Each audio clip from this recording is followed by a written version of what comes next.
So ito okay na aking cleaning na Panasonic top load automatic washing machine. So linis na ng loob niya. Ayan, ito mismo yung tab niya. Ayan, napakalinis na rin. So kanina puro dumi yan.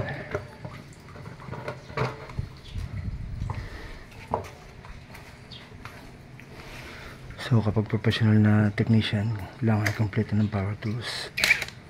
Ayan. So ito yung puller ko. Minsan kasi mahirap bunutin to dun sa loob.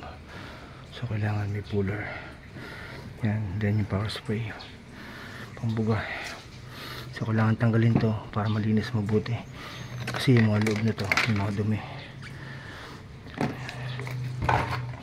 So dyan, hindi maalis yung putik dyan kapag hindi inalis to. So ito. So okay na ito, naglado na. So kapag kailangan nyo ng cleaning na automatic washing machine, text or call lang po kayo. Kailangan expert technician ang gagawa para hindi makakasira.